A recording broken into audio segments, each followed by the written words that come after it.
संसद में राहुल गांधी का मोदी सरकार से मुखरता से सवाल करना क्या आपको लगता है उन पर भारी पड़ा और जो संसद की सदस्यता उनकी रद्द की गई उसका ही नतीजा है?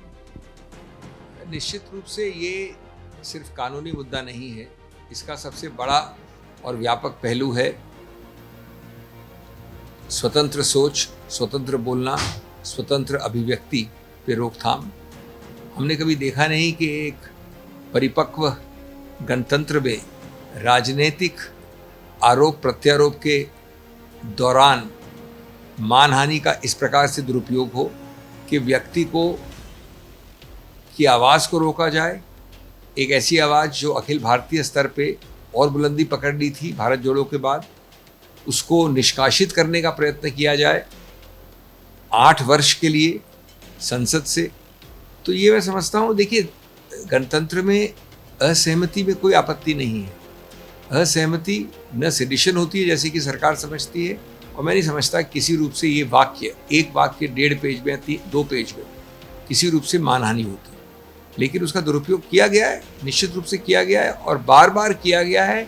हमेशा याचक या कंप्लेनेंट सिर्फ बीजेपी के कार्यकर्ता है। मॉनसून सत्र की शुरुआत होने वाली है, राहुल गांधी नहीं होंगे इस बार संसद में। आपको लगता है देश के लिए नुकसान की बात है? मैं नहीं मानता अभी कि राहुल गांधी जी नहीं होंगे। हमारा आशा है, विश्वास है कि जल्द से जल्द उच्चतम न्यायालय में मामला लगे और उसके आधार पर उच्चतम न्यायालय इनके जो कन्विक्शन है उसको निलंबित करे।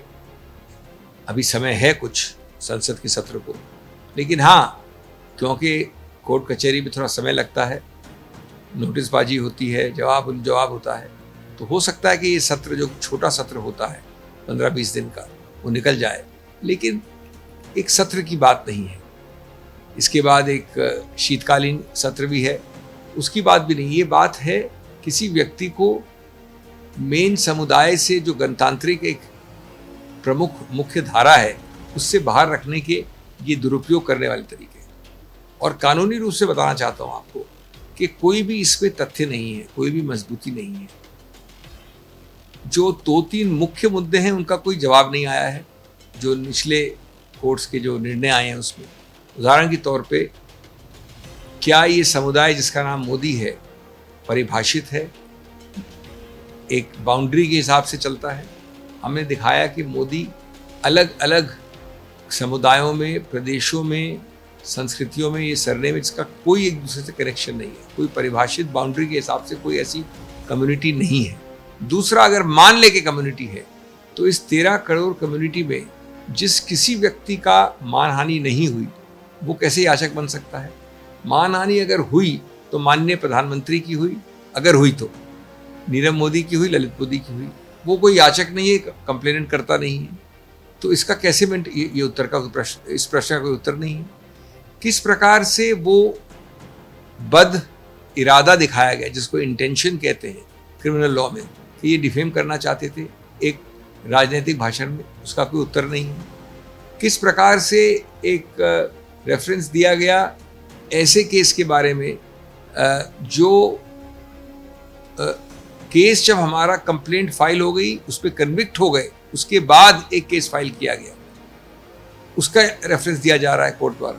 तो ये सब गलतियां हैं, बिल्कुल बड़ी गलतियां हैं। हम उसको पूरी तरह से बहस करेंगे। एक सोची समझी साजिश के तहत भाजपा ने इस केस को किया और फास्ट ट्रैक कार्रवाई हुई।